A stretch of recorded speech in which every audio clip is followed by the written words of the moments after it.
A few more clips were shown after that, all of which dealt with Luna and Luann hanging out with Lincoln in the same form. They included a couple of videos taken from other sources, such as the time the family practiced being a family band at a country fair. Luna, Lincoln, and Clyde dancing on stage at Lincoln's first Smooch concert. The last one, which surprised Lincoln, showed a footage from last April Fool's Day, which was especially how Luann ended up getting her own dose of karma. Shown at various angles from the security cameras, Lincoln gave a heartfelt laugh at this. As the song began to end, the screen cut to black with a single sentence shown written on the front, "Come home soon, bro. Love, Luna and Luann." Lincoln gave a warm smile as the video ended, popping the earbuds out. He was quickly reminded of how loud Julian's was. "So, what did you think of it?" Luna asked. Lincoln didn't say anything. He handed the phone back to Luna before getting out of his seat. Luna grew a little anxious, not knowing what her brother planned on doing. She got her answer within that second as Lincoln wrapped his arms around her. Taken by a surprise moment, Luna returned it. Lenny snapped a photo of this on her phone, finding it adorable. "Thanks, Luna," Lincoln finally spoke. "Anytime, bro. Sorry for not realizing how things got bad sooner. But I'm sorry about the whole thing at the last concert. Don't worry about it. Like you said in that song, I gotta live the moment." The boy smiled. Luna chuckled. "Still, I think this is Lenny's idea. Blew ours out the water." Lincoln then looked at Luna quizzically, before looking at Lenny, who was literally bouncing in her seat with anticipation. What does she mean, Lenny?" "Oh, okay, I got a surprise for you." She flipped through her phone for a second, pulling up her imagery. "I made you a new bed." Lincoln's eyes went wide with surprise. "What?" Lenny flipped through the phone, showed her brother how now complete bed frame, even a dresser to accompany it, which was now Lincoln's room. Lincoln was amazed on how detailed it was, especially when it came to look like Lenny. Then again, he remembered that time he tried teaching her how to drive, and she took Lori's old order to make her bed too literal. So this was even a greater surprise. There was even a Savvy logo etched on the sides, headboard, and footboard. At the same logo was also on the other side of the dresser, along with various card symbols etched onto the dresser. To say that Lincoln's mind would be blown out would be an understatement. The smile on his face said it all. He knew his family would get him a new bed eventually. But he sure didn't expect Lenny to make one for him right at home. The mattress won't arrive for a few days, but Lenny was then cut off when Lincoln suddenly hugged her tight. "Thank you, thank you, thank you, thank you," he repeatedly said. Lenny smiled and returned the equally strong hug. Luna smiled, but then frowned when she noticed that Luann hadn't come back yet.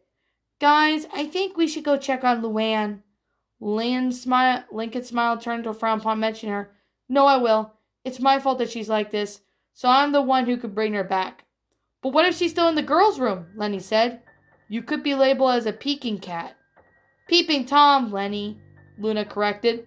"I'm willing to take that risk if it means getting Luann to smile again." With that, Lincoln walked out of the arcade.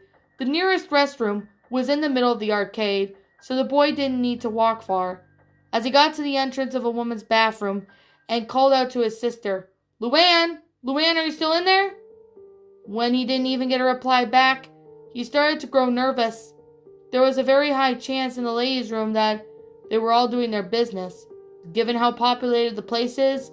However, if Lincoln wanted to reconcile with his comedic sister, he was going to have risk getting pelted with purses and tissue rolls.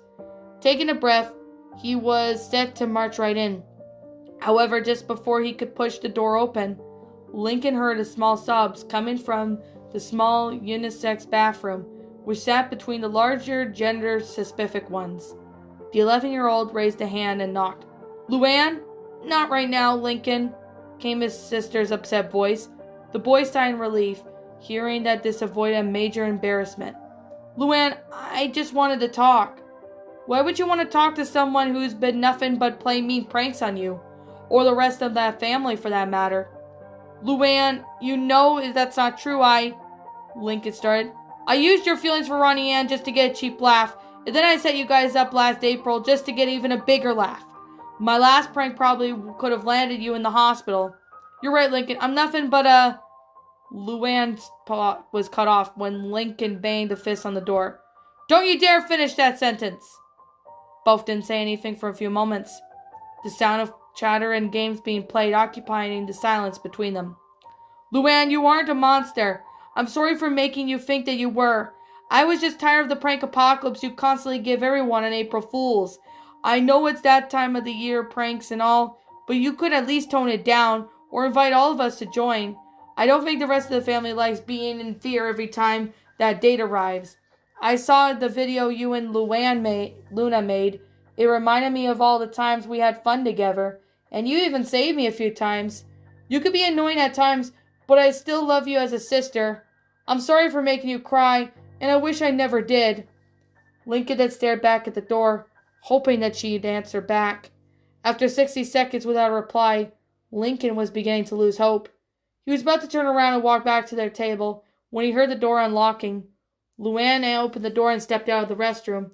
Lincoln saw how pink her eyes looked. Taking a guess she'd been sobbing for the past 10 minutes, the 11-year-old walked up to his sister and hugged her, which Luann returned.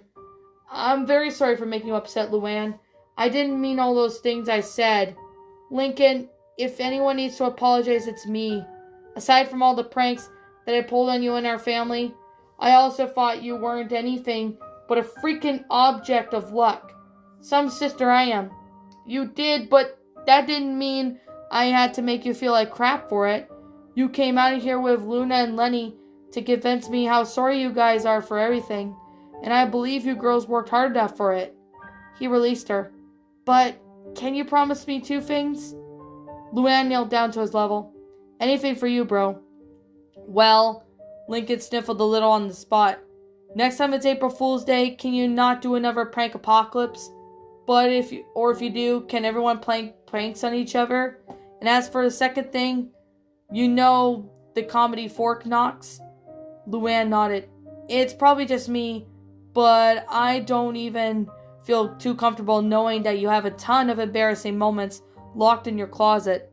So could you please delete all of them? Lincoln, you know I would never show any of those videos without your permission. That's a rule I stick with when it comes to all of us, which I technically broke last year with the video of you and Clyde practicing kisses with a balloon. The brunette smiled nervously. But I swear, as a comedian, I'll destroy every video I have. Lincoln smiled and hugged her again, this time both parties being happy. Now let's go get some grub. I hope that pasta I ordered is good, 'cause I heard it's quite saucy. Ha ha ha. Luann giggled. Lincoln gave a small snort.